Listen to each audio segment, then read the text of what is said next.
Intensity gives instant bright, but consistency gives permanent progress. கன்சிஸ்டன்சிங்கிறது ரொம்ப பவர்ஃபுல்லான ஒரு விஷயம். இதை விட உங்களுக்கு ஒரு சீக்ரெட் சொல்றேன். கன்சிஸ்டன்சில டைனியான ப்ராக்ரஸை டெய்லி ரிப்பீட் பண்ணாவே போதும், நீங்க மேசிவான growth பார்க்க முடியும். மோட்டிவேஷனுங்கிறது ஒரு இமோஷனல் எனர்ஜி மட்டும்தான். அது வரும் போகும். அதுக்காக தான் சொல்றேன், எப்பவுமே மோட்டிவேஷனுங்கிற ஒரு விஷயத்த மட்டும் டிபெண்ட் பண்ணி இருக்கவே இருக்காதீங்க.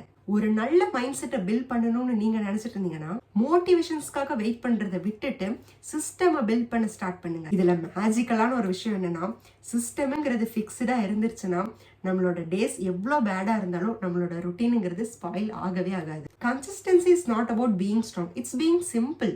ஃபர்ஸ்ட் சின்னதா ஒரு விஷயத்துல இருந்து ஆரம்பிங்க. எல்லாருமே ஃபெயில் ஆகுறதுக்கான இம்பார்ட்டன்ட் ரீசனே ஆரம்பிக்கும் போதே ரொம்ப பெருசா இருந்து ஆரம்பிக்கிறது. இங்க நம்ம எல்லாரும் தெரிஞ்சுக்க வேண்டிய ஒரு சீக்ரெட்டே, success come from tiny repeatable habits. உங்களோட ப்ராக்ரஸை ட்ராக் பண்ண ஆரம்பிங்க. நீங்க உங்களோட ப்ராக்ரஸை ட்ராக் பண்ண உங்களுக்குள்ள இருக்கிற எனர்ஜி பூஸ்ட் ஆகிக்கிட்டே இருக்கும். அண்ட் தென் மோட்டிவேஷனுங்கிற ஒரு விஷயத்துக்கு வெயிட் பண்ணவே பண்ணாதீங்க. இங்க நம்மளோட ஆக்ஷன் தான் மோட்டிவேஷனே. கன்சிஸ்டன்சினா அவ்வளோ கஷ்டம்லாம் கிடையாது. நம்ம மனசுல இருக்கிற எக்ஸ்பெக்டேஷன்ஸ் தான் அதை ரொம்ப கஷ்டமா நமக்கு காட்டுது.